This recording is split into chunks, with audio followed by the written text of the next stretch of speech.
तारीखें कितनी महत्वपूर्ण होती हैं, यानी कि जो डेट्स होते हैं वो डेट्स कितने इम्पोर्टेंट्स होते हैं, ये हम लोग यहाँ पर इस सवाल का जवाब ढूंढने का प्रयास करेंगे कि हाउ इम्पोर्टेंट आर डेट्स।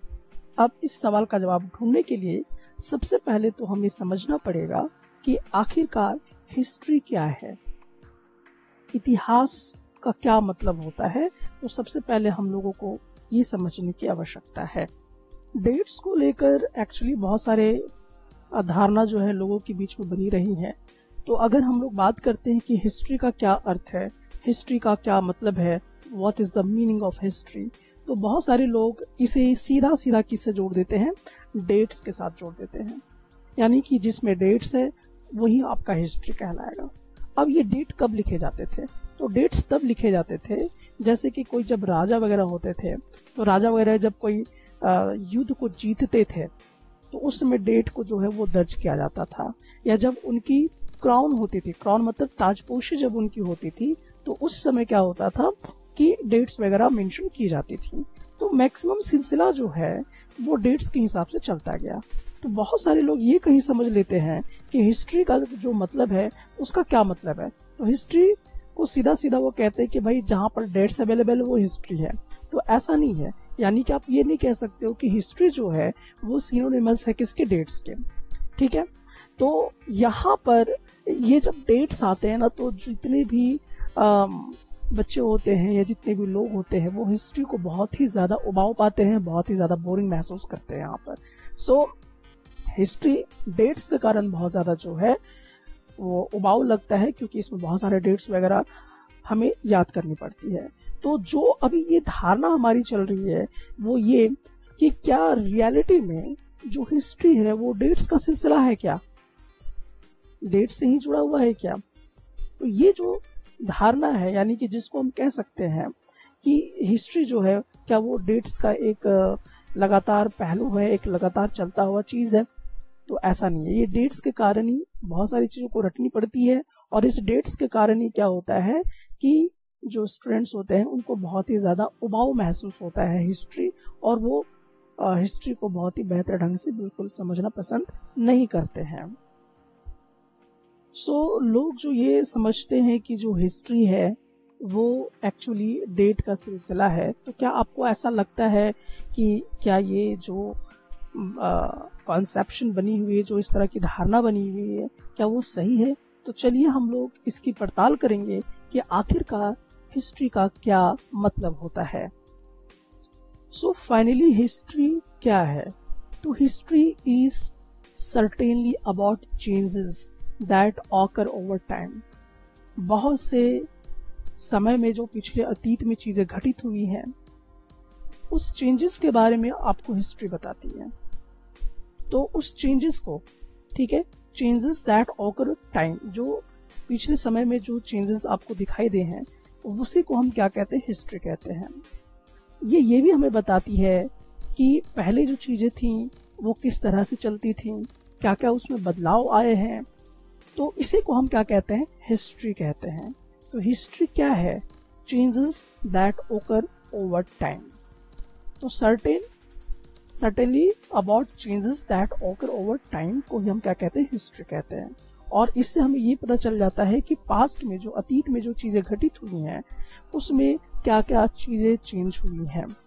और अब हम लोग क्या करते हैं कि जैसे हम इसको कंपैरिजन करते हैं कि अभी जो आपका प्रेजेंट है, यानी कि जो आपका वर्तमान चल रहा है, और जब पहले की बात करते हैं कि पहले क्या था और अभी क्या है, तो जब हम इस तरह की चीजें बातें करते हैं तो कहीं ना कहीं हम क्या करते हैं, हिस्ट्री को टाइम से जोड़ देते हैं। हिस्ट्री को हम क्या से जोड़ते हैं, टाइम से जोड़ देते हैं। तो इस कारण से हिस्ट्री जो है थोड़ा सा टाइम से भी जुड़ जाता है। लेकिन हिस्ट्री का मतलब यही है कि जो चीजें पास्ट में घटित हुई हैं वो किस तरह से चेंजेस हुई हैं, क्या क्या चेंजेस दिखाई दिए हैं, that is known as the history. तो ऐसा नहीं है कि जो हिस्ट्री है वो डेट के वजह से ही आई हुई है। तो बहुत सारे जो टाइम की यहाँ पे बातचीत होती है वो क्यों होती है, दरअसल मैं आपको कुछ एग्जांपल देके यहाँ पे समझाना चाहूंगा।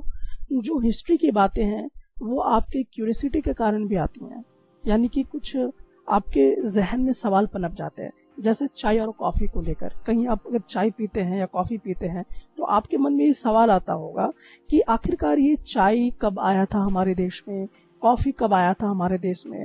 तो कहीं ना कहीं इस सवाल का जवाब जानने के लिए आप उत्सुक हो जाते हैं, आप क्यूरियस हो जाते हो, ठीक है।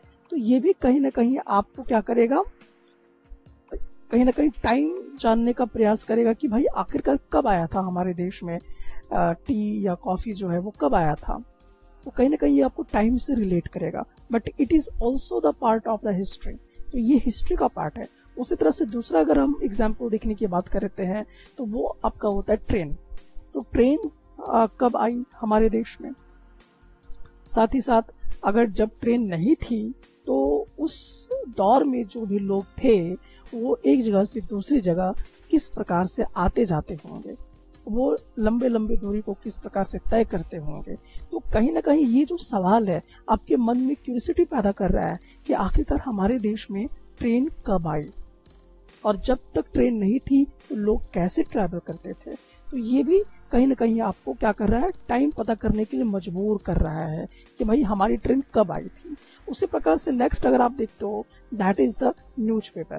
तो न्यूज़पेपर जब आप पढ़ते हो तो कहीं ना कहीं ये भी तो आपके मन में आता होगा कि हमारे देश में न्यूज़पेपर पढ़ना कब शुरू किया गया, हमारे देश में न्यूज़पेपर कब आया, कब पेपरों में लिखा जाना शुरू हो गया, और इससे पहले किस प्रकार से हम लोग किसी भी मैसेज को ट्रांसफर करते थे। तो ये सब कहीं ना कहीं क्यूरियोसिटी जो है आपको मजबूर करता है कि आप उस डेट को, उस टाइम को जानें। सो ये सब चीजें जो है ना ये कहीं ना कहीं आपको मोटिवेट करती हैं कि आप डेट को कनेक्ट कीजिए अपनी हिस्ट्री से। तो कहीं ना कहीं हम लोग हिस्ट्री को कह देते हैं कि वो एक डेट का पार्ट है। तो कहीं ना कहीं तो ऐसा नहीं कि सिर्फ घटनाओं पर आधारित है, बल्कि क्यूरियोसिटी भी आपको क्या करता है, उस हिस्ट्री को जानने के लिए कहीं ना कहीं डेट को क्या करता है, कनेक्ट करने का प्रयास करता है। सो यहाँ पर आप जैसा कि समझ गए होंगे कि all such historical questions refer us back to notions of time.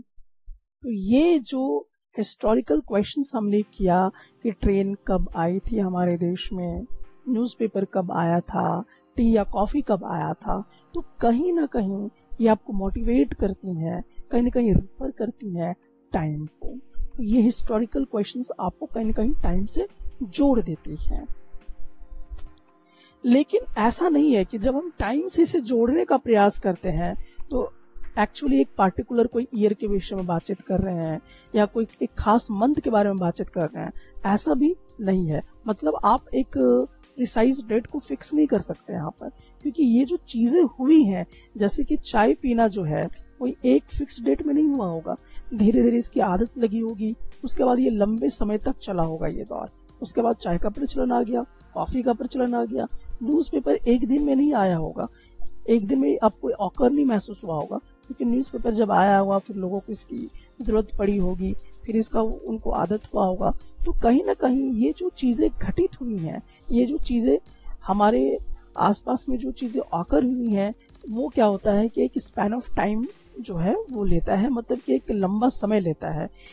तो इसी को हम लोग क्या कहते हैं कि एक्चुअली ये हिस्ट्री का हिस्सा है। हिस्ट्री किसी एक दिन में नहीं बनी थी, बल्कि एक गुजरता हुआ वक्त था जो लंबा समय था। उस लंबे समय के दौरान काफी चीजें चेंजेस नजर आ रही थी। तो दैट इज द हिस्ट्री। जैसे कि एग्जाम्पल के तौर पे अभी हम लोग यहाँ पे ले सकते हैं ब्रिटिश रूल, कि हमारे देश में जो अंग्रेज लोग थे वो कब आए। तो एक एग्जैक्ट फिक्स डेट में नहीं आए होंगे, धीरे धीरे अपना असर दिखा रहे होंगे। उसके बाद क्या हुआ था कि धीरे धीरे उनका साम्राज्य खड़ा हो गया, तो वो ब्रिटिश रूल बन गया।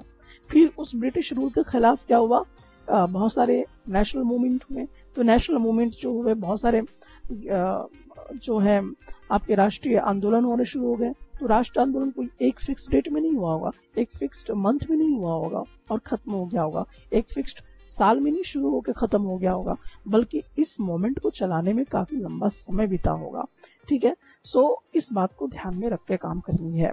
सो अभी मैंने आपको जितने भी एग्जाम्पल दिए ब्रिटिश रूल के, नेशनल मूवमेंट के, तो ये सब चीजें जो है all this things happened over a stretch of time, यानी कि एक लंबे समय, एक लंबे गुजरते वक्त के साथ ऐसा हुआ होगा।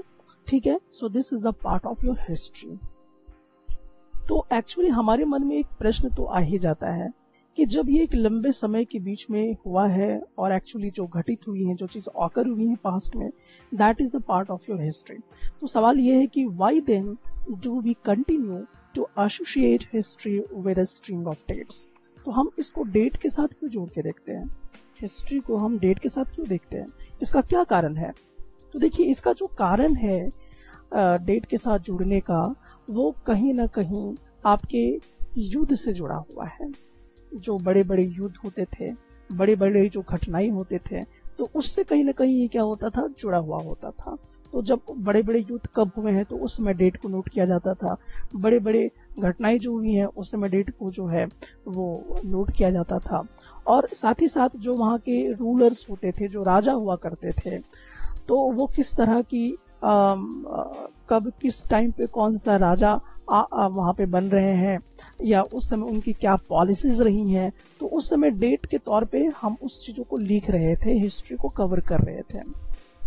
यही नहीं, जो हमारे हिस्टोरियंस थे उन्होंने क्या किया था कि ये भी डेट मेंशन करना शुरू किया कि जो राजा है वो किस साल में कौन सा राजा है, किसकी ताजपोशी हो रही है, किसका मतलब क्राउन हो रहा है, किसको वो कहा जाता है कि मुकुट पहनाया जा रहा है, ताजपोशी किसको की जा रही है, किसको राजा बनाया जा रहा है। तो उस समय जो है आपके जो किंग्स को जब हम लोग क्राउन करते थे उस समय डेट को मेंशन किया जाता था, कब उस राजा की शादी हुई, कब उनके बच्चे हुए, ठीक है, साथ ही साथ कब उन्होंने एक कोई खास वॉर वगैरह जीता है, तो उस टाइम पे क्या होता था कि डेट को मेंशन किया जाता था। साथ ही साथ वो राजा कब मरा, तो उस टाइम में भी क्या होता था कि डेट को मेंशन कर दिया जाता था। फिर जो एक्चुअली उस राजा ने आगे अपने राज्य को बढ़ाने के लिए किस राजा को हराया वगैरह, उस समय भी डेट को क्या किया जाता था, कहीं ना कहीं कनेक्ट कर दिया जाता था। तो इस तरह की चीजों के लिए क्या किया जाते थे, जो हिस्टोरियंस थे, कि राजा और नए राजा आए हैं, उनका कब शादी हुई है, उनके कब बच्चे हुए हैं, वो कौन सी पॉलिसीज लेके आ रहे हैं, किस राजा को उन्होंने हराया ताकि वो राज कर सके। तो कहीं ना कहीं इस तरह के जब हिस्टोरियंस लिखना शुरू करते थे तो ये जो हिस्ट्री है आपका डेट के साथ जो है वो कनेक्ट हो गया। सो आपको समझ में ये बात आ गई होगी कि कोई भी हिस्ट्री एक्चुअली एक डेट नहीं है, वो एक हिस्ट्री का पार्ट हो सकता है। डेट जो एक हिस्ट्री का पार्ट है, लेकिन आप ये नहीं कह सकते हो कि पूरा डेट्स को ही हम हिस्ट्री बोलेंगे, जो तारीखें हैं उस तारीख को ही आप हिस्ट्री बोलना शुरू कर देंगे, ऐसा नहीं है। तो मैंने ये भी आपको बताया कि आखिरकार डेट्स क्यों जुड़ते चले गए हिस्ट्री में, तो अभी मैंने आपको जस्ट बताया। और हिस्ट्री ऐसा नहीं कि डेट्स की वजह से उत्पन्न हो गई है हिस्ट्री एक्चुअली किसकी वजह से भी उत्पन्न हुई है, आपकी क्यूरियोसिटी की वजह से। जैसा मैंने आपको बताया चाय का एग्जांपल देके कि चाय हमारे देश में कब आया, कॉफी कब आया, कब पीना लोग शुरू किए, न्यूज़पेपर कब पढ़ना शुरू किए, ट्रेन कब आई, तो कहीं ना कहीं हिस्ट्री जो है आपकी क्यूरियोसिटी से भी जन्म लेता है। तो ये एक्चुअली देखा जाए तो हिस्ट्री जो है, आप पूरी समराइज अगर करते हैं तो हिस्ट्री है क्या, तो हिस्ट्री एग्जैक्टली डेट्स नहीं है। हिस्ट्री जो है एक घटना है, एक कह सकते हैं कि जो इवेंट्स हो रहे हैं, जो इवेंट्स ऑकर हो रहे हैं, जो घटनाएं दिख रही हैं और उस दौरान क्या क्या चेंजेस आपको दिखाई दे रहे हैं, दैट इज द हिस्ट्री। इसी को हम लोग क्या कहेंगे, हिस्ट्री बोला करेंगे। सो बेसिकली इस पूरे चीज में हम ये जानने का प्रयास कर रहे हैं कि आखिरकार व्हाट इज हिस्ट्री, हिस्ट्री क्या चीज है। तो हिस्ट्री जो है वो क्या है कि जो पहले जमाने में जो लोग रह रहे थे, वो जिस जगह पे रह रहे थे, उनके साथ जो जो चीजें घटित हुई हैं, तो उसको एक सीरीज में क्या किया गया, एक बहुत ही डिटेल के साथ लिखा गया, और उसी को हम क्या कहते हैं, हिस्ट्री कहते हैं। और ये हिस्ट्री क्यूरियोसिटी के कारण भी जन्मी है। और यही नहीं, उस समय के जो लोग थे, उनकी जो रहन सहन थी, जो उनकी जीवन शैली थी, उस पर क्या असर पड़ा है वो भी हम पता कर लेते हैं। उनके रीति रिवाज क्या थे, उनके कल्चर्स क्या थे, उनके क्या क्या धर्म थे, वो किन धर्मों में विश्वास करते थे, तो ये सब चीजें जो है वो हिस्ट्री का जो है एक आपका पार्ट है। साथ ही साथ उस जमाने में जो भी चीजें आपकी राजनीतिक तौर पे या हम कह सकते हैं कि पॉलिटिकल लेवल पे जो चेंजेस आ रहे थे उसका भी डिस्क्रिप्शन कहीं ना कहीं हमें जो है हिस्ट्री में मिलता है। तो हिस्ट्री जो है सिर्फ यही नहीं, और क्या बताता है हिस्ट्री हमें, हिस्ट्री और भी यही चीज बताता है कि अलग अलग जो चीजें थी उसका जो स्वरूप था वो समय के साथ साथ किस प्रकार से बदलता चला गया। जैसे एग्जाम्पल के तौर पे अगर देखते हैं ट्रेन, तो पहले जमाने के जो ट्रेन थे और अब के जो ट्रेन है उसमें काफी चेंजेस आपको दिखाई देंगे। तो वो किस तरह से चेंजेस हुई हैं इसकी भी अपनी एक हिस्ट्री है। उसी प्रकार से और भी कई चीजें हम लोग यहाँ पे देख सकते हैं। जैसे पहले ठंडे पानी को अगर लेते हैं तो पहले ठंडे पानी हम लोग मटके के माध्यम से पीते थे, लेकिन आज हम लोग फ्रिज के माध्यम से पी रहे हैं।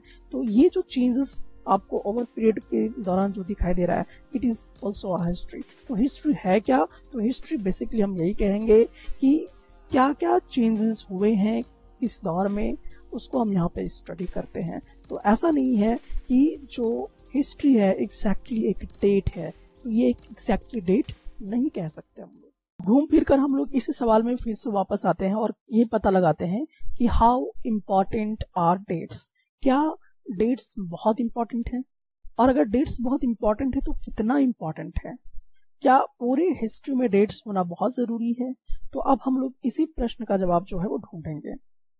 अगर हम थोड़े समय के लिए ये मान के चलें कि डेट्स जो है बहुत ही इंपॉर्टेंट चीज है, तो क्या पैमाना होगा, क्या क्राइटेरिया होगा कि आप उस डेट को महत्वपूर्ण समझें? तो by what criteria do we choose a set of dates as important? तो हिस्ट्री का वो हिस्सा बन सके वो डेट, तो वो किस क्राइटेरिया पर आधारित होगा? कैसे आप उसको जो है वो डिसाइड कर पाएंगे कि वो बहुत ही इंपॉर्टेंट डेट है? तो एक्चुअली ये घटना पर आधारित होता है, इवेंट्स पे आधारित होता है।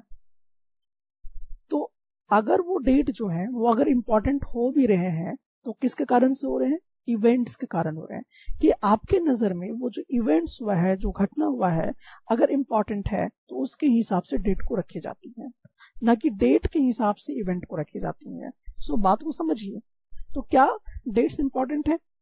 तो डेट्स के हिसाब से आपका जो इवेंट से जो घटनाएं हो रही हैं वो नहीं रखी जाती हैं, बल्कि जो घटनाएं हो रहे हैं और जो घटना आपके नजर में बहुत ही मीनिंगफुल है, बहुत इंपॉर्टेंट है, तो उसके हिसाब से आप डेट को जो है वो रखते हैं। अगर आपका इवेंट्स चेंज हो जाता है तो डेट्स भी क्या हो जाएंगे? चेंज हो जाएंगे। जैसे आपको मैं एक थोड़ा सा एग्जांपल देता हूं। अब जैसे आप दशहरा मनाते हो, तो दशहरा जब आप मनाते हो, दशहरा पूजा वगैरह, तो वो घटना पे आधारित है। उसका डेट मायने नहीं रख रहा आपके लिए कि इसी डेट को हमेशा हमें सेलिब्रेट करना है। लेकिन जिस समय घटना चेंज हो जाएगा, कभी कभी डेट देखते चेंज हो जाता है त्योहार वगैरह का, क्योंकि जो आपका हिस्ट्री है, जो आपका घटना है वो चेंज हो रहा है वो किसी टाइम पे, तो उसके हिसाब से डेट रखी जाती है। तो यहाँ पर आपका इवेंट्स बहुत इंपॉर्टेंट है। या कोई भी आप फेस्टिवल लो, तो वो जो फेस्टिवल है जिसको आप हिस्ट्री से कनेक्ट करके देख रहे हो, तो वो क्या है आपका जो जिसमें आप फोकस करना चाहते हो, तो उसके हिसाब से क्या है आपका जो है उस इवेंट के हिसाब से डेट जो है वो बराबर चेंज होती रहती है, ना कि डेट के हिसाब से हिस्ट्री को लिखा जाता है। सो कोई भी डेट इंपॉर्टेंट तभी होगा जब आपके लिए वो घटना जो है, जो आपका इवेंट है, वो अगर इंपॉर्टेंट है। अगर आपका इवेंट चेंज हो जाएगा तो डेट भी क्या हो जाएगा? चेंज हो जाएगा। सो अभी तक आप इस सब चीजों से ये तो समझ गए होंगे कि क्या जो डेट्स हैं वो कितनी महत्वपूर्ण हमारे लिए हैं। और एक्चुअली आप ये नहीं कह सकते हैं कि dates are history. Dates history नहीं हो सकता है, क्योंकि हिस्ट्री का मतलब है कि जो इवेंट ऑकर हो रहा है उसको हम हिस्ट्री कह रहे हैं, ना कि डेट्स को कह रहे हैं। तो डेट्स में भी चेंज, वो चेंज हो सकता है। और भी इसके महत्व को हम देखते हैं कि इसके बावजूद डेट्स को क्यों रखा गया है, और इसको समझने के लिए हम लोग डिफरेंट कुछ एग्जाम्पल्स भी लेते हैं। जैसे कि जब ब्रिटिशर्स लोग हमारे देश में आए, तो यहाँ पर बहुत सारे जो जनरल गवर्नर थे वो लगातार चेंज करते गए। तो अब आपके मन में ये प्रश्न आएगा कि जब ब्रिटिश काल था, जब ब्रिटिशर्स लोग हमारे देश में राज कर रहे थे, तो उस टाइम पे फर्स्ट जो आपके जनरल गवर्नर थे वो कौन थे? ये प्रश्न आएगा। तो फर्स्ट जनरल गवर्नर जब ब्रिटिश रूल आया तो उस समय थे वॉरेन हेस्टिंग्स। तो वॉरेन हेस्टिंग जो थे वो भारत के फर्स्ट गवर्नर जनरल थे जब ब्रिटिश रूल यहाँ पर आया। हमारा ब्रिटिश रूल जो खत्म हुआ, जिस वाइसराय पे जाके खत्म होती है ब्रिटिश रूल, तो उस जो ब्रिटिश मैन थे उनका जो नाम था, वो जो वाइसरॉय थे वो कौन थे? Lord Mountbatten. तो लॉर्ड माउंटबेटन जो थे हमारे ब्रिटिश काल में भारत के सबसे लास्ट वाइसरॉय थे। सो जैसा कि हम देख रहे हैं कि हिस्ट्री का कौन सा डेट हम चूज करें, तो वो हम यहाँ पे जानने का प्रयास करेंगे। तो यहाँ पे आप देखेंगे कि जो हमारे जो गवर्नर जनरल थे, तो बहुत सारे गवर्नर जनरल उस दौरान ब्रिटिश काल के दौरान चेंजेस हुए, लेकिन कौन सा डेट हमें लेना है? हमें उस डेट को लेना है कि जिस डेट में उन्होंने कुछ खास एक्टिविटीज की, कुछ खास पॉलिसीज अप्लाई की, कुछ अचीवमेंट्स किया, तो उस डेट को हमने क्या किया? हिस्ट्री में इंक्लूड कर लिया कि कौन से ऐसे जो आपके गवर्नर जनरल थे जिन्होंने इस डेट में ये काम किया, ये चीजें अप्लाई की, ये एक्ट जो है उन्होंने लागू किया, ये चीजें अचीवमेंट की, इस हिस्से को उसने जीता, वगैरह वगैरह। इस तरह की एक्टिविटीज जब होती थी तो हम लोग उसके हिसाब से क्या करते थे? डेट्स को इम्पोर्टेंट देते थे और उस डेट को क्या करते थे? हिस्ट्री के अकॉर्डिंग करेक्ट कर लिया करते थे। तो ऐसा नहीं है कि आप सारे डेट को पकड़ लीजिए और हिस्ट्री का हिस्सा बना दीजिए। हम वो देखेंगे कि किस किस एक्टिविटीज के दौरान, किस किस घटना के दौरान क्या क्या चेंजेस दिखाई दे रहे थे, क्या अचीवमेंट नया आ रहा था, क्या पॉलिसीज बनाई जा रही थी, तो उसी डेट को हम लोग क्या करेंगे? यहाँ पर पिक करके चलेंगे। यहाँ पर कुछ सवालों के जवाब हम ढूंढने का प्रयास करेंगे। यहाँ पर जेम्स मिल जो है वो इंडियन हिस्ट्री को 3 पीरियड्स में डिवाइड करता है, हिंदू, मुस्लिम और क्रिश्चियन। क्या आपको ये स्टेटमेंट ट्रू नजर आता है या फॉल्स? आप इस प्रश्न का जवाब सोचते रहिएगा और इसका जवाब अगर आप जानते हैं तो कमेंट सेक्शन में आके जरूर बताइएगा। अगला प्रश्न आपके लिए है कि जब पीरियोडाइजेशन हो रहा था इंडियन हिस्ट्री का, जो जेम्स मिल ने हमें ऑफर की थी, तो क्या उसमें किस तरह का कोई समस्या नजर आ रहा था? तो इस भी प्रश्न का जवाब हम लोग ढूंढने का प्रयास करेंगे। जिज्ञासा यानी कि जो हमारी हिस्ट्री है, इंडिया की जो हिस्ट्री है, उसको हम लोग टाइम पीरियड में डिवाइड करने का प्रयास करते हैं। तो हमें इंडियन हिस्ट्री को टाइम पीरियड में डिवाइड करने की क्या आवश्यकता है, यानी कि उसको हम लोग काल विभाजन क्यों कर रहे हैं, इससे हमें क्या फायदा होगा? ये तमाम सवालों के जवाब हम इस टॉपिक के अंदर समझने का प्रयास करेंगे। तो सबसे पहले हम लोग यहाँ पे जो जिसका जिक्र करेंगे वो है जेम्स मिल के बारे में, यानी कि अभी हम लोग पहुंच जाते हैं 1817 के बीच में। अब जब यहाँ आप पहुंचते हैं तो एक आदमी का नाम यहाँ पर जिक्र होता है जिनका नाम होता है जेम्स मिल। क्या नाम होता है? जेम्स मिल। अब ये थे कौन? तो ये जो थे ये स्कॉटलैंड के रहने वाले थे। ये एक इकोनॉमिस्ट थे, यानी कि अर्थशास्त्री थे, और साथ ही साथ ये पॉलिटिकल थिंकर भी थे। इनका जिक्र यहाँ पर हो क्यों रहा है? दरअसल जेम्स मिल जो थे उन्होंने एक किताब लिखी थी और उस किताब का नाम था a history of British India. अब इस किताब में ऐसी क्या बात थी? तो इस किताब में इन्होंने जो इंडियन हिस्ट्री है उसको 3 भागों में डिवाइड किया था। तो 3 भागों में कैसे उन्होंने डिवाइड किया था? एक उन्होंने कहा, एक दौर आया जो हिंदू का दौर था, यानी कि हिंदू टाइम पीरियड था। फिर दूसरा दौर आया, दूसरा युग आया जिसको उन्होंने मुस्लिम पीरियड का नाम दिया। फिर तीसरा दौर आया हमारे भारत में, उसको उन्होंने ब्रिटिश पीरियड के नाम से कहा। सो इस बात का ध्यान रखिए, यहाँ पर इंपॉर्टेंट पॉइंट आपके लिए क्या होने जा रहे हैं। देखिए यहाँ पर हम लोगों को यही समझना है कि जो आपके जेम्स मिल थे उन्होंने इंडियन हिस्ट्री को 3 टाइम पीरियड में डिवाइड किया, हिंदू, मुस्लिम और ब्रिटिश। लेकिन बहुत सारे लोग इसको मान भी लिए थे, लेकिन इसके साथ भी बहुत तरह की समस्याएं जो थी वो आती रही हैं। अब किस तरह की समस्या आती रही हैं वो भी हम लोग यहाँ पर समझने का प्रयास करेंगे।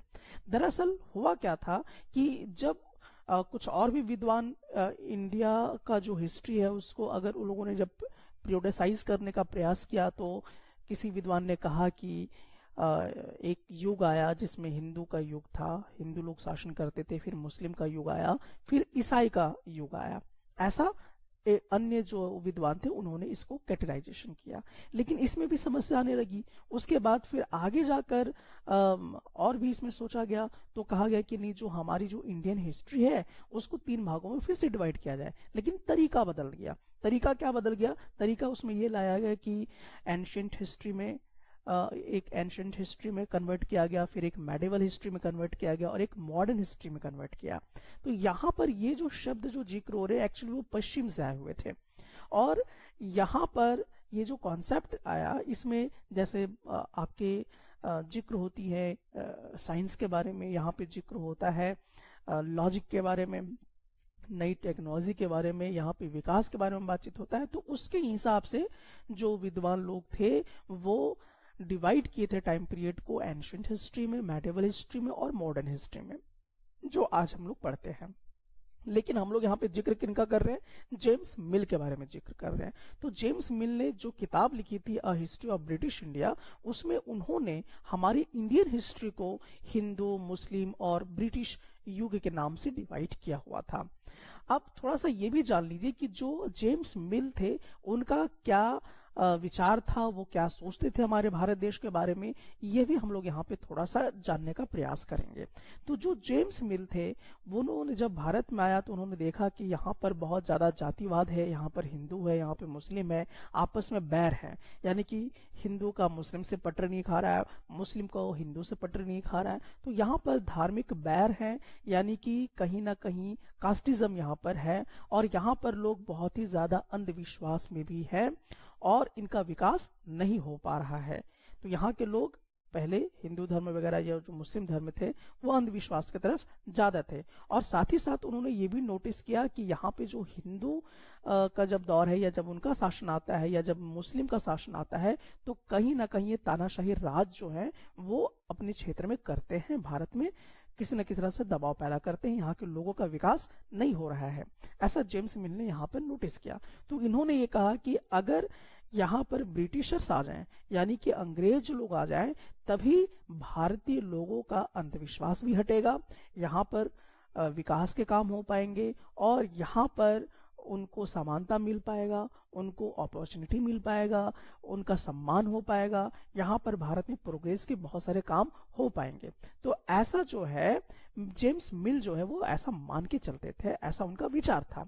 साथ ही साथ जेम्स मिल जो थे ये भी मान के चल रहे थे कि भारत में पूरी तरह से कब्जा कर लेना चाहिए, और कब्जा करके जो उनका सिविलाइजेशन था, जो उनका सिविलाइज था इंडिया का, उसको चेंज करने का वो यहाँ पर कहीं ना कहीं विचार भी सीधा सीधा तौर पे देते हैं। उन्होंने कहा कि जो यूरोपियन मैनर्स है, जो शिष्टाचार है, जो संस्कृति है, जो उनका जो भी वो अपनाते हैं यूरोपियन लोग, वो भारत में आके उस कल्चर को डेवलप करे। अगर ऐसा करते हैं तो भारत के लोगों का विकास हो पाएगा। साथ ही साथ यहाँ पर वो पूरी तरह से भारत के हर हिस्सों में कब्जा करने की बात भी करते हैं और यहाँ पर नियम कानून बनाने की बात भी करते हैं। तो इस तरह का विचार जो है वो जेम्स मिल जो है वो यहाँ पर अपना दर्शाते हुए आपको नजर आएंगे। साथ ही साथ उन्होंने पूरी तरह से ये सजेस्ट भी कर दिया कि जब तक यहाँ पर अंग्रेज नहीं आएंगे, जब तक यहाँ पर ब्रिटिशर्स नहीं आएंगे, तब तक यहाँ जो इंडियन लोग हैं, जो इंडिया है, उसका किसी प्रकार का कोई विकास नहीं हो पाएगा, किसी प्रकार का कोई प्रोग्रेस उनका नहीं हो पाएगा बिना ब्रिटिश के। सो चलिए, अब आप लोग इस पूरे कॉन्सेप्ट को समझ चुके होंगे और यहाँ पर अब हम लोग करते हैं कुछ क्वेश्चन आंसर। तो क्वेश्चन जैसे आपके पास यहाँ पर है कि आपको यहाँ पर बताना है कि ये स्टेटमेंट ट्रू है या फॉल्स है। जेम्स मिल ने इंडियन हिस्ट्री को 3 भागों में डिवाइड किया था, जिसका नाम था हिंदू पीरियड, मुस्लिम पीरियड और क्रिश्चियन पीरियड। क्या ये सही है या गलत है? जी हाँ, आपने शायद इसका जवाब दे दिया होगा कि ये स्टेटमेंट फॉल्स है। जेम्स मिल जो थे उन्होंने इंडियन हिस्ट्री को 3 भाग में डिवाइड जरूर किया था, 3 टाइम पीरियड में डिवाइड किया था। वो हिंदू था, मुस्लिम था, लेकिन क्रिश्चियन नहीं था, बल्कि ब्रिटिश रूल था। वहां पर ब्रिटिश पीरियड के तौर पे उन्होंने क्या किया था, टाइम पीरियड को डिवाइड किया हुआ था। अब हम लोग देखते हैं नेक्स्ट क्वेश्चन की तरफ। नेक्स्ट क्वेश्चन में हम लोग देखते हैं यहाँ पे कि जो जेम्स मिल जिस तरह का टाइम पीरियड हमारे इंडिया को ऑफर करते हैं, तो उसमें कुछ प्रॉब्लम्स आपको दिखाई देती हैं। तो क्या आपको क्या लगता है कि किस तरह का प्रॉब्लम्स यहाँ पर हो सकती हैं? दरअसल इसमें ये प्रॉब्लम्स था कि जो जेम्स मिल जिस प्रकार से इंडियन हिस्ट्री को डिवाइड कर रहे थे हिंदू, मुस्लिम और ब्रिटिश के तौर पे, तो इसमें एक समस्या आती है। समस्या क्या आती है? अब देखिए कई तरह के सवाल यहाँ पर आएंगे। क्या इससे पहले, यानी कि ब्रिटिशर्स जब यहाँ पे नहीं आए थे, अंग्रेज जब नहीं आए थे हमारे देश में, तो क्या हिंदू मुस्लिम एक साथ नहीं रहते थे? क्या वो आपस में लड़ते रहते थे? क्या उनके बीच में हीन भावनाएं थी? क्या किसी तरह का कोई प्रोग्रेस नहीं हो रहा था? एक तो यहाँ पे प्रॉब्लम आती है इस बात को समझने में। दूसरी प्रॉब्लम कहाँ पे आती है कि जब हम ब्रिटिश रूल में आते हैं, यानी कि जब ब्रिटिश का दौर आता है, तो वो जब आते हैं तो क्या भारत में विकास का काम होता है? क्या सबको इक्वालिटी अपॉर्चुनिटी मिल पाता है? सबका सम्मान हो पाता है? इस तरह का क्या चीजें होती हैं? तो एक्चुअली यहाँ पर ऐसा कुछ भी देखने को नहीं मिलता है। ब्रिटिश पीरियड में क्या होता है, यहाँ पर कॉलोनियल रूल आता है, उपनिवेशवाद, यानी कि एक देश दूसरे देश पे कब्जा कर रहा है, ये आपको देखने को मिलता है। क्योंकि जो अंग्रेज थे वो हमारे देश में, भारत देश में आते हैं और कब्जा कर लेते हैं, ये देखने को मिलता है। हमें यहाँ पर गुलाम बनाया जाता है, हमें जबरन काम कराया जाता है, और जो यहाँ पर ब्रिटिशर्स थे वो हमारी ही संपदा को, हमारे ही रिसोर्सेस को यूज करके मुनाफा कमा रहे थे और हमें गरीबी की तरफ धकेल रहे थे। और कहीं ना कहीं हमारा इससे कहीं ना कहीं असमानता की भावनाएं भी आ रही थी, अपॉर्चुनिटीज नहीं मिल पा रहे थे, बहुत सारी चीजें यहाँ पर देखने को नहीं मिलता। नहीं, कुल मिलाकर अगर मैं ये बात कहूं कि जब ब्रिटिश पीरियड आया तो भारत में जो विकास की बात होनी चाहिए थी वो विकास की बात यहाँ पे दिखाई नहीं देती है। हमारा देश प्रोग्रेस की तरफ नहीं बढ़ता है। तो ये एक समस्या हम लोगों को यहाँ पे दिखाई देता है कि जो यहाँ पर जेम्स मिल कह रहे हैं कि जो उन्होंने इंडियन हिस्ट्री को डिवाइड किया हिंदू, मुस्लिम और ब्रिटिश पीरियड में, वो कहीं ना कहीं इस तरह की समस्याएं उत्पन्न कर रही थी। व्हाट इज कॉलोनियल, यानी कि उपनिवेशवाद क्या है? जब एक देश किसी दूसरे देश पे क्या कर ले, कब्जा कर ले, तो इसी को हम लोग कहते हैं कॉलोनियल। जब एक देश किसी दूसरे देश पे कब्जा करेगा तो क्या होगा? जाहिर सा बात है कि बहुत सारे चेंजेस आपको देखने को मिलेंगे। जिस देश में कब्जा होगा वो देश का बहुत सारा चीज जो है वो बदल जाया करेगा। कैसे? थोड़ा सा यहां पे समझते हैं हम लोग। When the subjugation of one country by another, यानी कि कोई एक कंट्री क्या किया, दूसरे कंट्री को दबा दिया, यानी कि उस पर कब्जा कर लिया, तो इससे क्या होगा? Leads to these kinds of political, economic, social and culture changes, यानी कि वहां पर पॉलिटिकल चेंजेस आपको देखने को मिलेगा, वहां पे इकोनॉमिक चेंजेस आ जाएंगे, वहां पे सोशल चेंजेस आ जाएंगे, वहां पे कल्चरल चेंजेस आ जाएंगे। ये तो कुछ इंपॉर्टेंट पॉइंट हो गए। अब जैसे एग्जाम्पल के तौर पे समझने के लिए मैं आपको एक लेटेस्ट एग्जाम्पल देता हूं कि जो रूस है, वो रूस जो है वो यूक्रेन पे हमला कर रहा है। तो हमला क्यों कर रहा है? ताकि वो उस देश में क्या करे, कब्जा कर ले। यूक्रेन एक अलग देश है और जो रूस है वो एक अलग देश है। तो रूस जो है युद्ध के मामले से, युद्ध के जरिए क्या कर रहा है, यूक्रेन पे कब्जा कर रहा है। अब जाहिर सा बात है कि अगर वो कब्जा कर रहा है तो कहीं ना कहीं बहुत सारे चेंजेस आएंगे। वहां का पॉलिटिकल सिस्टम चेंज हो जाएगा, वहां का इकोनॉमिक सिस्टम चेंज हो जाएगा, वहां का सोशल सिस्टम चेंज हो जाएगा, वहां का कल्चरल सिस्टम भी चेंज हो जाएगा। तो हम कह सकते हैं कि जो रूस है वो क्या कर रहा है, यूक्रेन पर कोलोनाइजेशन करने की बात कर रहा है। यानी कि वहां पे आपको कहीं ना कहीं देख रहे कि उपनिवेशवाद हो रहा है, क्योंकि एक देश दूसरे देश पे क्या कर रहा है, कब्जा कर रहा है। तो जब कोई भी एक देश दूसरे देश पे कब्जा करता है तो इसी को हम लोग कहते हैं कॉलोनियल। देखिए दूसरा एग्जाम्पल भी हम लोग यहाँ पे समझने का प्रयास करते हैं कि जैसे पाकिस्तान है। पाकिस्तान कहाँ पे कब्जा करना चाहता है, कश्मीर में कब्जा करना चाहता है। तो पाकिस्तान एक अलग देश हुआ, कश्मीर जो कि भारत में है वो एक अलग देश हुआ। तो पाकिस्तान जो है वो हमारे कश्मीर में कब्जा करना चाहता है, यानी कि कहीं ना कहीं वो क्या कर रहा है, कॉलोनियल करने का प्रयास कर रहा है। यानी इसी को हम कहते हैं उपनिवेशवाद। अब वो अगर कब्जा करता है कश्मीर में तो जाहिर सा बात है कि कश्मीर का जो पॉलिटिकल चेंजेस होगा उसमें आपको दिखाई देगा। वहां पर सारे पाकिस्तान के रूल चलेंगे, इकोनॉमिक चीजें हैं वहां पे चेंज हो जाएंगी, वहां पे सोशल चेंजेस देखने को मिलेंगे, कल्चरल चेंजेस देखने को मिलेंगे। ये तमाम चीजें आपको वहां पे दिखाई देगा। तो इसी प्रोसेस को, इसी प्रक्रिया को हम लोग कॉलोनाइजेशन कहा करते हैं। उसी तरह से और भी चीजें हम लोग यहाँ पे देख सकते हैं, जैसे कि आप देख लीजिए, एक आपको यहाँ पे बहुत ही पुराना एग्जाम्पल मैं यहाँ पे देता हूँ। जो हमारे ब्रिटिशर्स थे, यानी कि जो ब्रिटिश लोग थे, इंग्लिशमैन जो थे, यानी अंग्रेज लोग जो थे, तो वो क्या हुआ कि हमारे देश में आए। तो हमारे देश में आए बिजनेस करने के लिए। फिर उन्होंने क्या किया, युद्ध किया, हमारे देश में आके युद्ध किया और हमें हराया, यानी कि उन्होंने हमारे देश में जीत हासिल कर ली। तो हमारे देश को जीत लिया, ठीक है, हरा के हमारे देश को जीत लिया।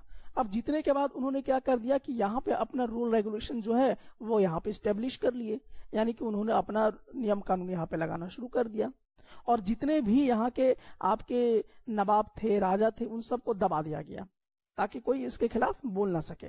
और इस प्रकार से क्या हुआ कि जो हमारे अंग्रेज थे उन्होंने क्या किया कि हमारे इकोनॉमी पे कंट्रोल कर लिया, हमारी सोसाइटी में कंट्रोल कर लिया, ठीक है, जितना भी रेवेन्यू होता था उसको वो कलेक्ट करना शुरू कर दिया, ठीक है। साथ ही साथ बहुत सारे यहाँ पे जितने भी सामान थे उन सब का वो क्या करने शुरू कर दिए कि लो प्राइस में वो खरीदना शुरू किया और बाहर जाकर हाई प्राइस में बेचना शुरू कर दिए। साथ ही साथ हम लोगों से क्या करवाते थे, खेती कराना शुरू करवा दिए। तो इस तरह की चीजें जो है वो चेंजेस यहाँ पे आपको देखने को मिलता है। तो अगर कोई भी देश किसी दूसरे देश पे कब्जा करेगा तो वहां पर क्या क्या हो सकता है, पॉलिटिकल चेंज देखने को मिलेगा, इकोनॉमिक चेंज देखने को मिलेगा, सोशल, यहाँ तक कि उसका कल्चरल चेंजेस भी देखने को आपको मिलेगा। तो बेसिकली हम लोग यहाँ पर यही समझ रहे थे कि कॉलोनियल क्या होता है, और अगर कहीं किसी देश में कॉलोनियल अगर होता है तो इसके क्या क्या प्रभाव पड़ सकते हैं।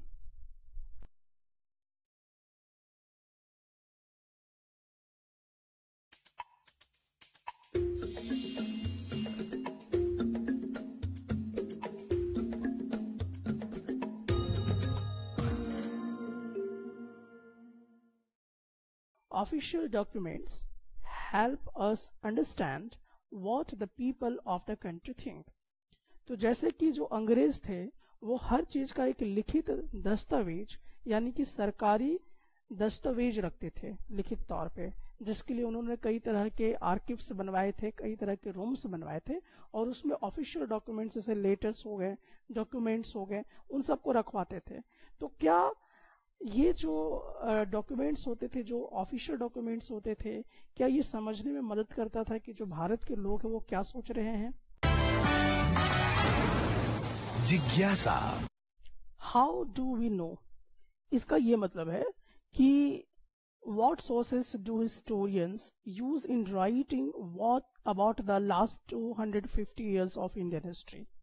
यानी कि 250 साल पहले की अगर हम बात करते हैं, जब इतिहासकार यानी जो हिस्टोरियंस थे अगर इंडियन हिस्ट्री लिखना चाहते थे तो वो किन किन स्रोतों का इस्तेमाल करते थे, कैसे पता करते थे कि क्या क्या घटना 250 साल पहले हुआ है, और एग्जैक्ट उससे वो हिस्ट्री बनाते थे। तो वो क्या क्या सोर्सेस थे, वहां पर हम लोग यही जानेंगे कि किन किन सोर्सेस के माध्यम से ये बात पता चलती थी। तो सबसे पहला जो हम लोग यहाँ पे देखेंगे, एडमिनिस्ट्रेशन प्रोड्यूसेस रिकॉर्ड्स, यानी कि जो प्रशासन होता था, जो ब्रिटिश सरकार के प्रशासन होते थे, तो वो लोग कुछ रिकॉर्ड्स तैयार करते थे, अभिलेख तैयार किया करते थे, कुछ रिकॉर्ड्स तैयार करते थे। अब ये कैसे तैयार करते थे और इसका फायदा क्या होता था, वो यहाँ पर हम लोग देखने का प्रयास करेंगे। तो सबसे पहले कि जो हमारे हिस्टोरियंस थे, जब वो इंडियन हिस्ट्री को लिखना चाहते थे कि क्या क्या हुआ है कि नहीं हुआ है 250 साल पहले, तो वो क्या करते थे, एक ऑफिशियल रिकॉर्ड्स यूज करते थे। ये पॉइंट को आप दिमाग में रखिएगा, ऑफिशियल रिकॉर्ड्स यूज करते थे। अब ये ऑफिशियल रिकॉर्ड्स बनाते कौन थे? तो ये जो ऑफिशियल रिकॉर्ड्स बनाते थे वो अंग्रेज लोग बनाते थे, ठीक है। जो ब्रिटिश एडमिनिस्ट्रेशन था वो ऑफिशियल रिकॉर्ड्स को बनाते थे, और यही ऑफिशियल रिकॉर्ड्स जो था, जो हमारे हिस्टोरियंस थे, उसको इंडियन हिस्ट्री लिखने में बहुत बड़ा मदद करता था। अब प्रश्न ये आता है कि ये जो ऑफिशियल रिकॉर्ड्स है, यानी कि जो इस सरकारी दस्तावेज है, इस सरकारी दस्तावेज को आखिरकार जो अंग्रेज थे वो क्यों बनाते थे? सरकारी दस्तावेज क्यों इस तरह से सजो के रखते थे? उनको इससे क्या लाभ होता? तो एक्चुअली जो हमारे ब्रिटिश थे, यानी कि जो हमारे अंग्रेज थे, उनका ये मानना था कि जो भी कुछ आप कर रहे हो उसको आप क्लियरली लिख लिख कर रखो। इससे फायदा क्या होगा?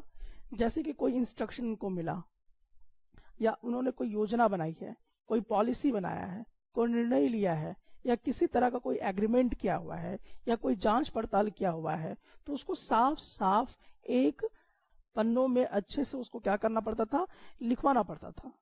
पूरा स्पष्ट उसको हम लोग क्या करते थे, वहां पे लिखवा दिया जाता था। तो जब किसी भी डेटा को साफ साफ लिखवा दिया जाता है एक रिकॉर्ड्स में, यानी एक सरकारी दस्तावेज इसको बना के रख दिया जाता था। अब इससे क्या होता था कि जो अंग्रेज थे, जहां पे जांच पड़ताल हुई है, जहां पे प्लानिंग हुई है, एग्रीमेंट हुआ है या डिसीजन हुआ है, तो वो उस चीज पर क्या करते थे कि अच्छे ढंग से उसका अध्ययन कर पाते थे, उस पर वाद विवाद कर पाते थे, यानी डिबेट वगैरह कर पाते थे, और इस प्रकार से उनको बहुत ज्यादा सहूलियत मिलता था और वो अपने ढंग से मनमानी काम को भी अंजाम दिया करते थे। जैसे एग्जाम्पल के तौर पे अगर मैं कहूं कि जैसे कि मान लीजिए कि अगर आपने किसी के साथ एग्रीमेंट कर लिया है पेपर में, तो जाहिर सा बात है कि अगर वो आदमी अगले दिन उसके खिलाफ कुछ नहीं बोलेगा। जैसे मान लीजिए कि आपने किसी को 2 साल के लिए अपना जमीन दिया हुआ है कुछ कारोबार करने के लिए। अब क्या कारोबार करेगा ये आपको अच्छे से मालूम नहीं, बस आपको इतना मालूम चला कि कुछ थोड़ा मोड़ा अपना कुछ कारोबार करेगा, और उसके एवज में आपने क्या कर दिया, अपनी जमीन को 2 साल के लिए एग्रीमेंट कर दिया। जब आपने 2 साल के लिए जमीन को एग्रीमेंट कर लिया, लेकिन उसमें आपने देखा कि जैसे वो काम शुरू किया तो बहुत कुछ ऐसा कर रहा है जो नहीं करना चाहिए था, जो आप नहीं सोचे थे वो करना शुरू कर दिया। तो जब आप उसका विरोध करेंगे तो वो क्या करेगा, उसी एग्रीमेंट पेपर को दिखा के आपको हरा देगा। तो यही काम कहीं ना कहीं ब्रिटिश भी क्या करते थे कि जो नवाबों को कुछ लेन देन की बात होती थी या कुछ हिस्से को लेते थे तो वो एग्रीमेंट करा लिया करते थे। तो इसी तरह से वो क्या करते थे कि जो भी प्लानिंग होती थी या जो भी डिसीजन लिया जाता था या जो भी इंस्ट्रक्शन उनको मिलता था, वो सब एक लिखित दस्तावेज के तौर पे रहता था। और इसी को हम लोग कहते हैं ऑफिशियल रिकॉर्ड्स, यानी सरकारी आंकड़ा, सरकारी दस्तावेज कहा करते थे। और यही सरकारी दस्तावेज से जो हमारे हिस्टोरियन थे, जो इतिहासकार थे, वो भारत के 250 वर्ष पहले जो भी कुछ हुआ है उसको वो लिख पाए। तो ये एक बहुत ही बड़ा स्रोत है हिस्ट्री को लिखने के लिए।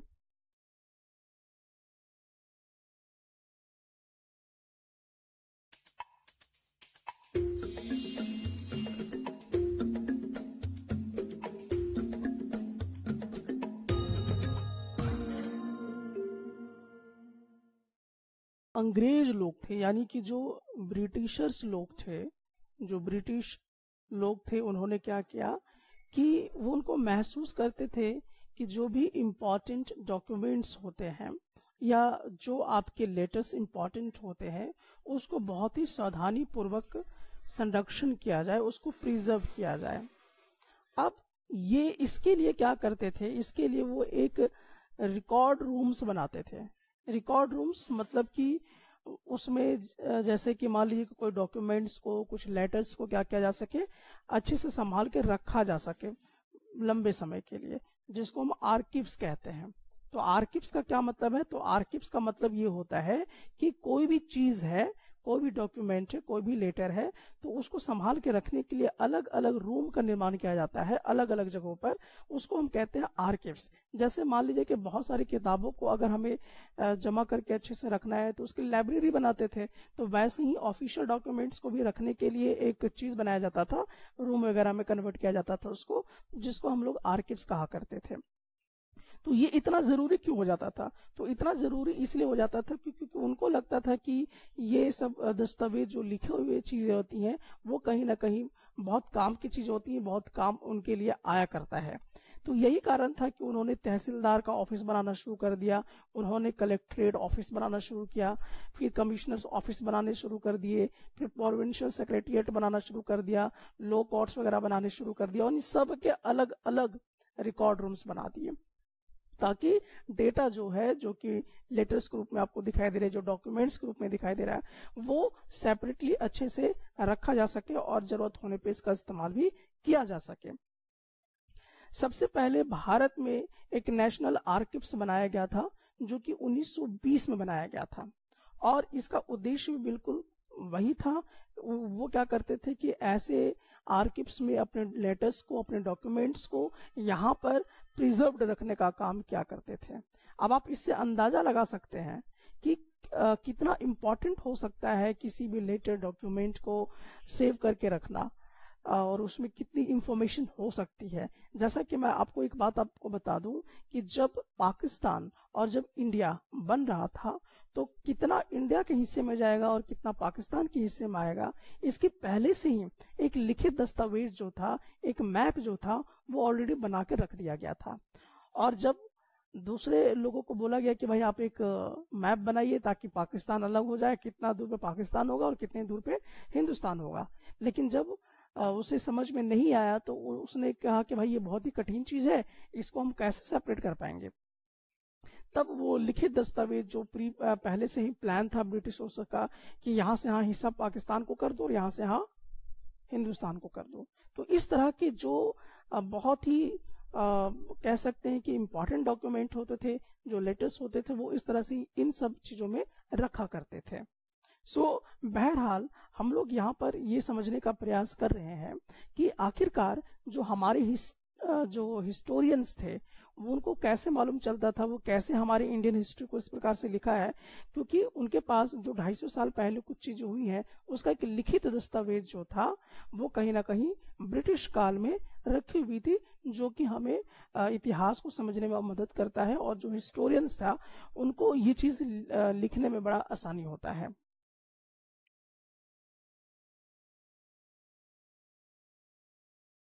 कि 250 वर्ष पहले क्या हुआ है इंडिया में, यानी कि जो अंग्रेज आए थे वो क्या क्या करके गए थे। तो जैसा कि मैंने अभी आपको बताया कि ऑफिशियल डॉक्यूमेंट्स का वो रिकॉर्ड्स करते थे जो हमारे हिस्टोरियन को मिलते गए और उसके हिसाब से वो सोचने समझना शुरू कर दिए। और भी चीज उन्हें मिला, जैसे सर्वे के माध्यम से। तो जो अंग्रेज थे वो सर्वे कराना बहुत ही इंपॉर्टेंट समझते थे, यानी कि सर्वेज बिकम इम्पॉर्टेंट। तो सर्वे के माध्यम से वो क्या करते थे कि इम्पोर्टेंट जो डॉक्यूमेंट्स होते थे या जो भी चीजें थे उसको निकालते थे। तो सर्वे से फायदा क्या होता था ब्रिटिशर्स को, ये अब थोड़ा सा हम लोग यहाँ पे समझने का प्रयास करते हैं। तो जो हमारे अंग्रेज थे वो हमारे देश में आके एक तो पूरी तरह से कॉलोनियल कर देते हैं, यानी कि कब्जा कर लेते हैं हमारे देश में।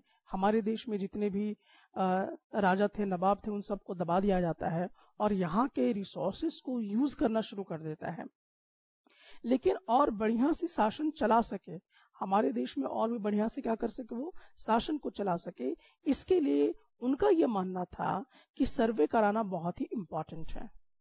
कॉलोनियल एडमिनिस्ट्रेशन करने के लिए क्या करना इंपॉर्टेंट है, सर्वे कराना इंपॉर्टेंट है।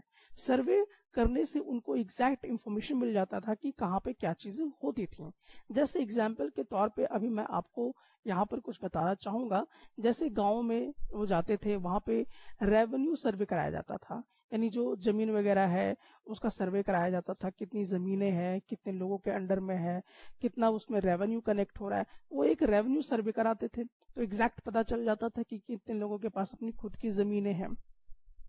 दूसरा चीज कि जो भी टोपोग्राफी होती थी, यानी कि कहाँ पे जमीन आपकी समतल है, कहाँ पे उबड़ खाबड़ है, मिट्टी की क्वालिटी वहां पे कैसी है, मिट्टी की क्वालिटी पता कर लेने से उनको पता चल जाता था कि यहाँ पे किस तरह की खेती सबसे बढ़िया होती है या की जा सकती है।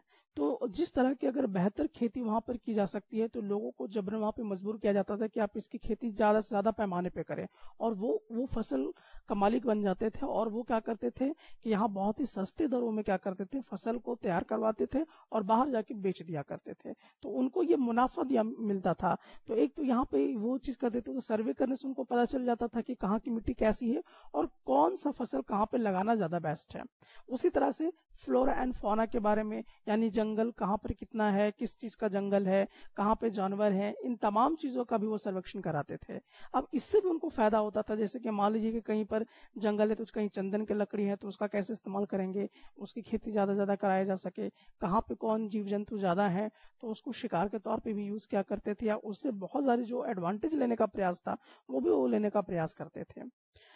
साथ ही साथ यहाँ पर ये भी जानने का प्रयास करते थे कि लोकल हिस्टोरीज क्या है, यानी कि लोकल लोग कैसे रहते हैं, क्या करते हैं, उनके बारे में भी इंफॉर्मेशन लेने का प्रयास करते थे। कहाँ पर किस किस तरह का फसल उगाया जा सकता है, इसका भी वो लोग सर्वे करा लिया करते थे।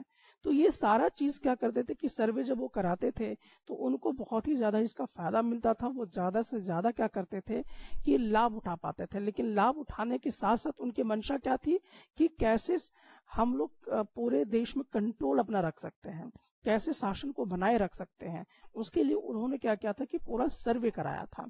ठीक है। और दूसरी चीज कि जब हम लोग बात करते हैं from the end of the 19th century, यानी कि ठीक 19वीं शताब्दी के ठीक अंत में क्या होता है कि census operations were held every 10 years। अब ये पॉइंट आपके लिए बड़ा इंपॉर्टेंट हो जाता है।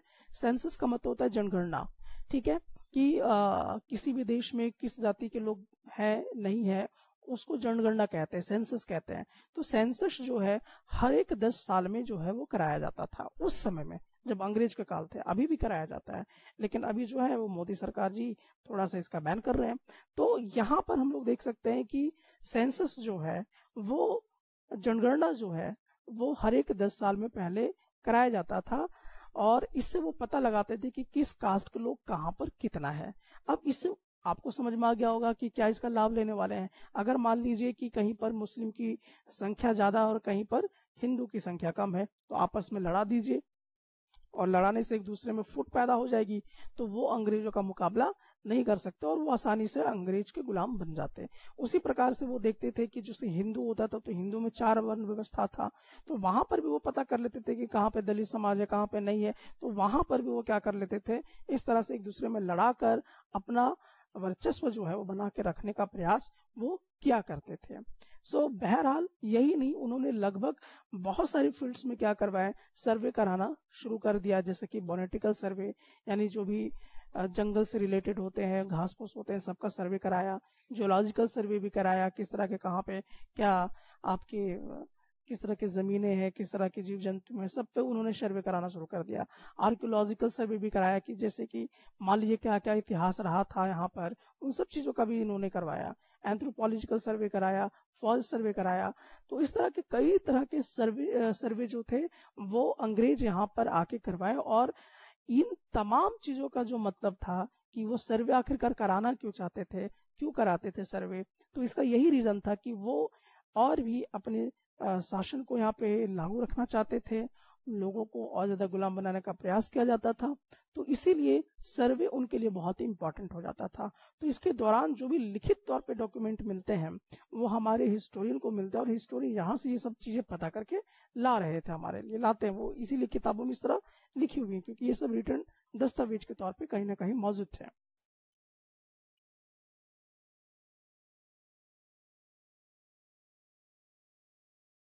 सो अब हम लोगों को यहाँ पे जानना है what official records do not tell, यानी कि जो भी अंग्रेज लोग थे, जो सरकारी दस्तावेज को वो लोग रिकॉर्ड्स के तौर पे रखते थे, उसके लिए वो बड़े बड़े भवन बनवाते थे, रूम बनवाते थे, जिसको आर्किव्स कहते थे, और उसमें वो लोग क्या करते थे कि रिकॉर्ड्स को जमा करवाते थे। तो इससे क्या पता चलता है, इससे पता चलता है कि वो किन चीजों में ज्यादा इंटरेस्ट ले रहे थे, उनका रुझान क्या था, वो क्या इस देश में करना चाह रहे थे। तो वो उसी के हिसाब से सारा प्लानिंग करते थे, इंस्ट्रक्शन करते थे, मैपिंग बनवाते थे कि और ज्यादा से ज्यादा शासन को कैसे किया जा सकता है, और कैसे ज्यादा से ज्यादा हम लोग कॉलोनियल कर सकते हैं इस पूरे देश को, और यहाँ से ज्यादा एडवांटेज हम कैसे ले सकते हैं। लेकिन किन चीजों का पता नहीं चलता है।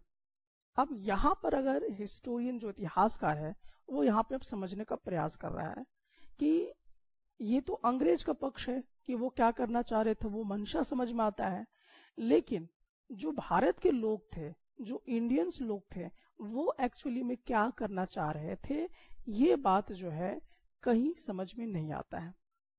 तो इसके लिए वो कहाँ जाते हैं, वो थोड़ा सा मूव करते हैं और वहां पे देखते हैं, लोगों का डायरी पढ़ते हैं, डायरीज ऑफ पीपल। तो जो कुछ लोग थे वो कुछ डायरीज लिखा करते थे, तो उससे उनके विचारधारा को या उनके आसपास में हो रहे घटनाओं को समझने का प्रयास करते हैं। साथ ही साथ जो बहुत सारे ट्रैवल्स करते थे तो वो भी कुछ ना कुछ लिखा करते थे, कुछ लोग अपनी जीवनी लिखा करते थे। तो ये कहीं ना कहीं उस जीवनी में सब तमाम चीजें देखने को मिलता है। जैसे मान लीजिए आप डॉक्टर बी आर अम्बेडकर की जीवनी पढ़ेंगे, तो डॉक्टर बी आर अम्बेडकर की जीवनी में आपको बहुत कुछ यहाँ पे देखने या समझने को मिलेगा कि किस प्रकार से जो अपर कास्ट के लोग थे उनके या उनके समाज को, लोगों को किस तरह से दबाने का प्रयास किया गया, कैसे बहुत हजार सालों तक उन्हें पढ़ने से वंचित रखा गया, उनको फ्रीज कर दिया गया, उनके समाज को, लोगों को, वो कोई अदर काम नहीं कर सकते हैं। तो कहीं ना कहीं इस तरह की चीजें ऑटोबायोग्राफी को पढ़ने से पता चलता है। उसी तरह से अगर मान लीजिए आप महात्मा गांधी के जीवनी को पढ़ते हैं तो वहां से आपको क्या पता चलता है कि हमारा जो देश था वो गांवों का देश था, यहाँ पे शोषण हो रहा था, लोग गुलाम बने हुए थे। तो कहीं ना कहीं जीवनी पढ़ने से ये सब बातें खुल के सामने आती हैं। उसी तरह से लोगों की जब आप डायरीज वगैरह पढ़ते तो कहीं ना कहीं वो इस तरह से अपनी बातें लिखते थे या उस तरह के अपनी विषय में या किसी घटना के बारे में लिखते थे, तो आसपास के बारे में वहां पे पता चलता था कि क्या हो रहा है क्या नहीं हो रहा है। अब जैसे कि मान लीजिए डॉक्टर BR अम्बेडकर अपने टाइम पे मीडिया के बारे में लिख रहे थे कि मीडिया जो है वो निष्पक्ष निर्णय नहीं लेता है, वो क्या करता है कि वो एक पक्ष पे निर्णय लेता है या उन्हीं की खबरें छापता था जिनको वो चाहते थे। तो इस तरह की चीजें कहीं ना कहीं समझ में आता है और हिस्टोरियन जो थे वो इन सब बातों से समझने का प्रयास करते हैं। तो जहां पर जो सरकारी दस्तावेज था वहां से तो हिस्टोरियन जितना डेटा निकाल रहे थे ब्रिटिशर्स के बारे में, उनके इरादों के बारे में, उनके मंसूबे के बारे में, वो पता चलता है। लेकिन भारत के लोग क्या सोच रहे हैं ये बात पता नहीं चल रहा था। तो जो पढ़े लिखे कुछ लोग थे तो उनके डायरीज पढ़े जाते थे, उनके आत्मकथाएं पढ़े जाते थे, तो उससे कहीं ना कहीं पता चलता था। साथ ही साथ कुछ बुकलेट्स वगैरह, पॉपुलर बुकलेट्स वगैरह जो थे वो लोकल बाजार में मिलते थे, तो वहां से भी ये सब चीजें जो है वो समझ में आती हैं कि वहां के लोग क्या महसूस कर रहे थे। तो ये जो दौर था, इस दौर में प्रिंटिंग प्रेस का दौर था और यहाँ पर जो प्रिंटिंग प्रेस था वो काफी ज्यादा विकास कर रहा था, सब जगह पे फैल रहा था। साथ ही साथ न्यूज़पेपर वगैरह पब्लिश होता था। तो न्यूज़पेपर में क्या होता था कि कुछ इशू पे बातचीत होता था, किसी मुद्दे को लेकर बातचीत हो जाती थी, पब्लिक के बीच में वाद विवाद हो जाता था, डिबेट हो जाया करता था इस पे कि ये क्या हो रहा है क्या नहीं हो रहा है, हम लोगों को किस प्रकार से नुकसान हो रहा है कि नहीं हो रहा है। जैसे अभी आप क्या करते हैं कि न्यूज़पेपर पढ़ते हैं, तो न्यूज़पेपर आप पढ़ते हैं तो आपको मालूम चल जाता है कि महंगाई क्यों बढ़ रही है, क्यों घट रही है, कहाँ पे क्या सरकार कर रही है, कहाँ पे आपके पक्ष में काम कर रही है, कहाँ पे आपके अगेंस्ट में काम कर रही है। तो इस तरह के इश्यूज जो हैं लोगों को समझ में उस जमाने में भी आने लगे थे और वो कहीं ना कहीं इसका चर्चा का विषय जो है वो बनाना शुरू कर दिए थे। साथ ही साथ इसमें ये भी था जैसे कि जो नेता लोग थे, जो समाज सुधारक लोग थे, वो लोग भी लिखा करते थे कुछ ना कुछ न्यूज़पेपर्स में। तो कहीं ना कहीं उनके जो विचार हैं वो फैलने शुरू हो गए थे। कवि जो थे वो अपने कविता के माध्यम से कुछ अपनी बातों को रखते हैं। जैसे कि अगर मैं यहाँ पे बात करूँ कबीर दास के बारे में, कबीर दास भी अपने बहुत सारे ऐसे कविताएं लिखे हैं जिसमें उन्होंने समाज को कैसे ठीक किया जाएगा उसके विषय में उन्होंने लिखा है। तो ये तमाम चीजें हैं, बहुत तरह के लोग जो हैं जो जैसे से महसूस करते थे वो वहां पे चीजों को लिखा करते थे।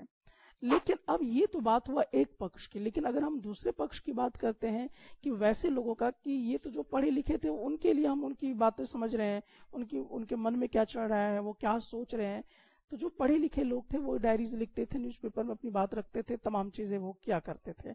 लेकिन प्रश्न ये है कि जो पढ़े लिखे नहीं थे, जो अनपढ़ थे, तो वो क्या महसूस कर रहे थे, वो क्या करना चाहते थे अपने देश में, किस तरह की व्यवस्था को चाहते थे, कहीं ना कहीं ये सब चीजें समझ में नहीं आता है। So we will not able to understand how history was experienced and lived by tribals and the peasants. यानी कि जो वहां के आदिवासी लोग थे वो क्या महसूस कर रहे थे उस समय, वो क्या चाह रहे थे लोगों से, वहां के जो किसान थे, जो पीजेंट से, वो क्या चाहते थे, जो माइंस में करने वाले मजदूर लोग थे, जो खदानों में काम करने वाले मजदूर लोग थे, जो सड़कों में रहने वाले लोग थे, जो गरीब लोग थे, एक्चुअली ये क्या चाहते थे, ये क्या महसूस करते थे। तो इसको पता लगाने का इन सरकारी दस्तावेज से बिल्कुल भी पता नहीं चलता है कि वहां पर मजदूरों के साथ क्या होता था, मजदूर किस तरह का डिमांड करना चाहते थे, आदिवासी पे क्या जुल्म होता था, वो क्या चाहते थे, और उन पे जुल्म होता था नहीं होता था, किसान के साथ क्या हरकत होती थी, वो अपनी बात को कैसे रखे। जो रोड सड़क में रहने वाले लोग थे, जो गरीब लोग थे, जो पढ़े लिखे लोग नहीं थे, तो अपनी बात ना तो वो डायरी लिख के कर सकते थे, ना वो कविताएं लिख पाते थे, ना ही वो न्यूज़पेपर पढ़ पाते थे, और ना ही न्यूज़पेपर में अपनी कोई बात रख पाते थे। तो यहाँ पर अगर हम लोग देखें तो जो हमारे इतिहासकार हैं वो यहाँ पे देखते हैं कि जो सरकारी रिकॉर्ड्स हैं, जो ऑफिशियल रिकॉर्ड्स हैं अंग्रेज के, उनसे कम से कम तो ये बात बिल्कुल पता नहीं चलता है कि वहाँ के मजदूर, वहाँ के किसान, वहाँ के आदिवासी क्या महसूस करते थे, क्या सोचते थे। तो बहरहाल आप इस चीज को समझ गए होंगे कि what official records do not tell. तो जो भी ऑफिशियल रिकॉर्ड्स अंग्रेजों के थ्रू बनाए जाते थे, उससे क्या चीज का पता नहीं चलता था। जो मजदूर लोग होते थे, जो किसान लोग होते थे, जो आदिवासी लोग होते थे, जो गरीब लोग होते थे, जो रोड सड़कों में रहने वाले लोग होते थे, उनके विचार हमको यहाँ पर इन सरकारी दस्तावेज से बिल्कुल भी नहीं मिलता है।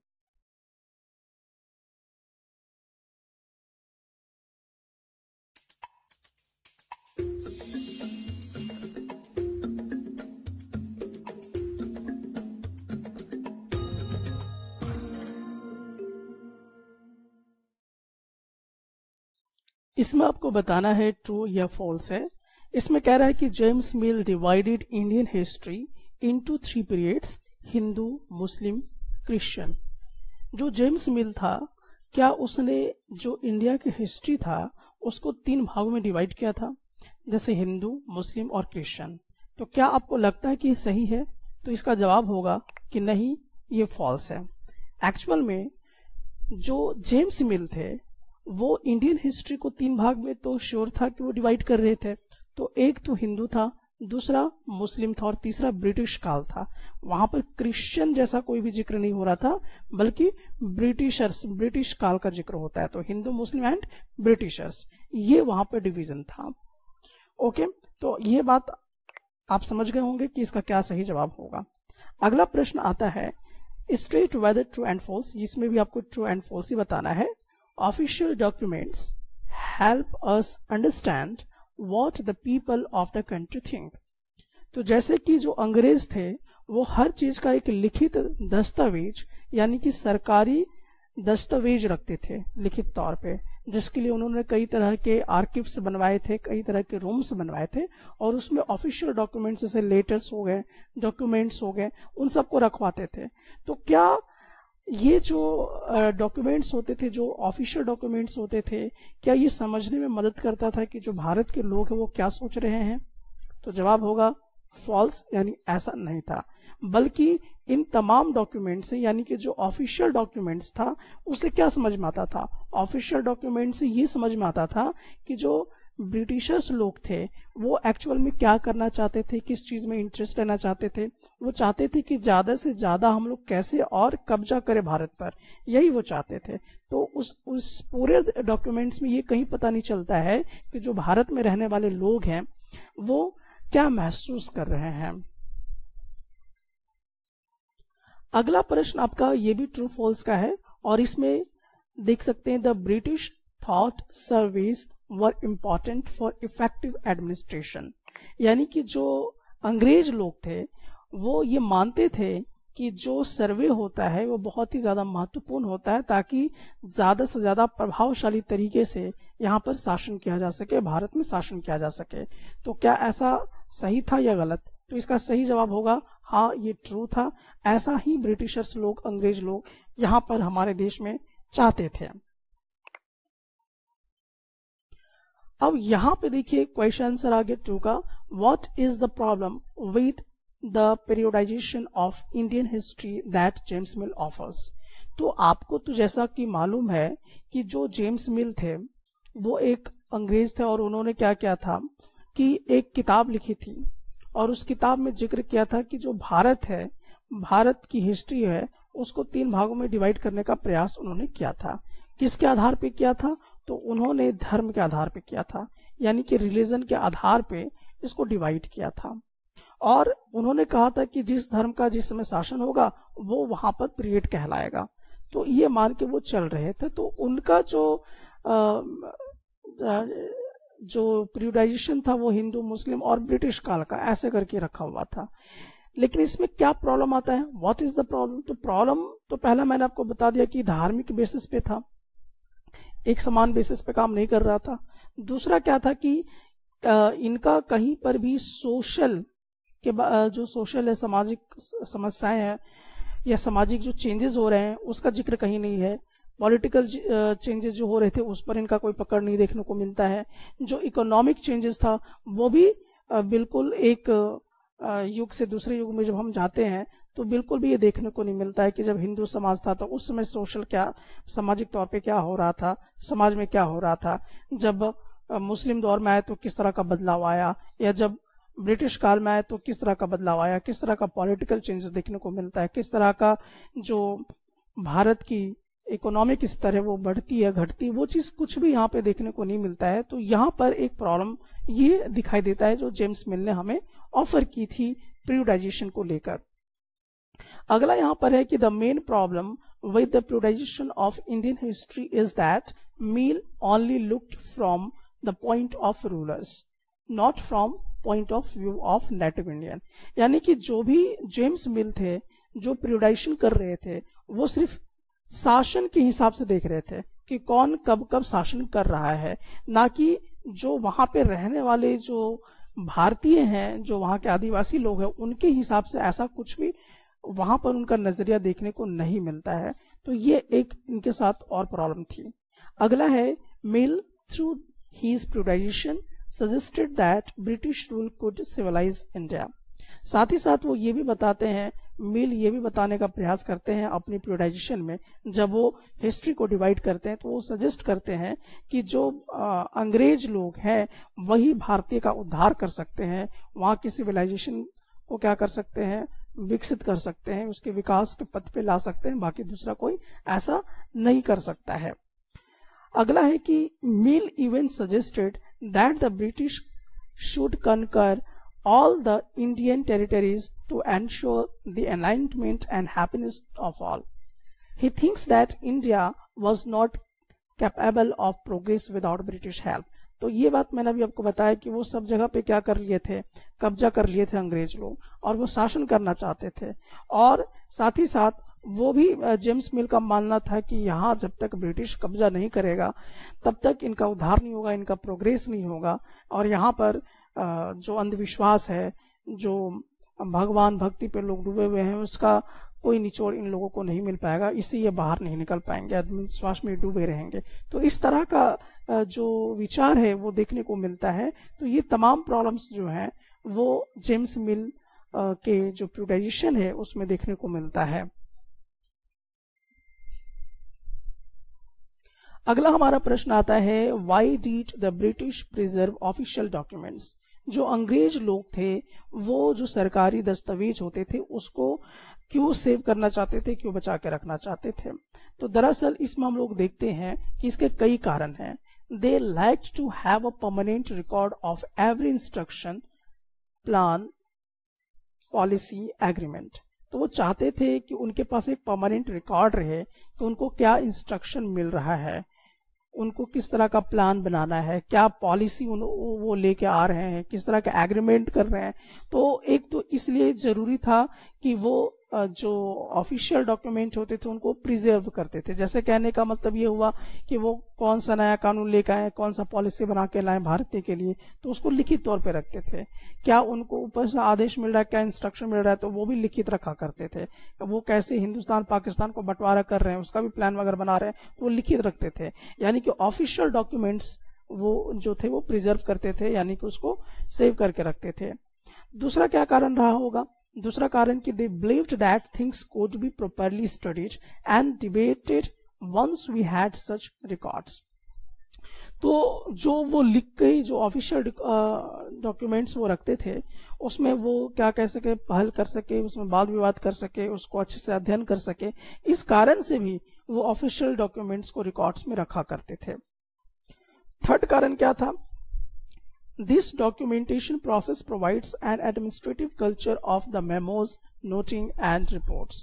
इससे ये भी पता चलता था कि शासन कैसे करना है और कितना क्या क्या करना है। वो तमाम चीजें जो हैं, जैसे कि मान लीजिए कहाँ की जमीनें अच्छी हैं, कहाँ की खराब हैं, कहाँ किन के पास जमीनें हैं, कितनी है, ये तमाम चीजें जो है पता चल जाता था। कहाँ की मिट्टी बहुत ज्यादा फर्टाइल है, कहाँ पे कौन सा अनाज उग सकता है, ये तमाम चीज उनको ये सब चीजों से मिलता था जो ऑफिशियल डॉक्यूमेंट्स वो यूज करते थे।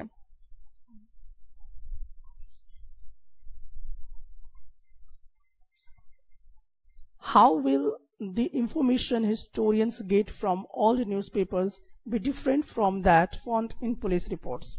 जो पुलिस रिपोर्ट्स में डॉक्यूमेंट्स में जो लिखा रहता था और जो न्यूज़पेपर में लिखा रहता था वो एक दूसरे से किस प्रकार से अलग होता था, ये हिस्टोरियंस को कैसे पता चलता है? तो चलिए यहाँ पर हम लोग देखते हैं कि newspaper reports have nearly always been edited and often only provide an outline of the events. Note that though old newspapers can be useful, they are not generally regarded as reliable sources. However, the information from old newspapers tell us about the feelings and actions of other people of the country. However, still, we cannot completely trust on the reports printed in the newspaper, as it may be biased by the view which is presented by the presenter. On the other hand, one would expect police reports to be more detailed, but the information in police reports tells us only about what officials thought, what they were interested in, and what they wish to preserve for posterity. तो अब यहाँ पे देखिए क्या होता है कि कैसे डिफरेंट था। न्यूज़पेपर में सिर्फ वही बातें आती थी जो लोग जो चाहते थे, या उससे कहीं ना कहीं जो लिखने वाले होते थे, जो एडिट करने वाले लोग होते थे, कहीं ना कहीं उनका विचार झलकता था। तो पूरी तरह से जो ऑथेंटिक बातें थी वो सामने होकर नहीं आती थी। तो ये कहीं ना कहीं एक नजरिया दिखाई देता है। जैसे आज के डेट में ही आप देख लीजिए कि जो पुलिस रिकॉर्ड्स में जो रखी हुई हैं चीजें वो डिफरेंट है, और जो न्यूज में आता है वो बिल्कुल डिफरेंट हो जाता है, यानी कि उसमें सच्चाई की कमी आ जाती है। तो न्यूज़पेपर में हर चीज ऑथेंटिक होगा ऐसा नहीं है, बल्कि वो क्या करते थे कि सिर्फ इंफॉर्मेशन देने के हैसियत से ही न्यूज़पेपर का इस्तेमाल होता था, जबकि जो रिकॉर्ड्स पुलिस स्टेशन में होती थी वो एक जेन्युइन होता था कि एक्चुअली में वो क्या सोच रहे हैं, उनके साथ क्या हुआ है, ये तमाम चीज यहाँ पे देखने को मिलता है।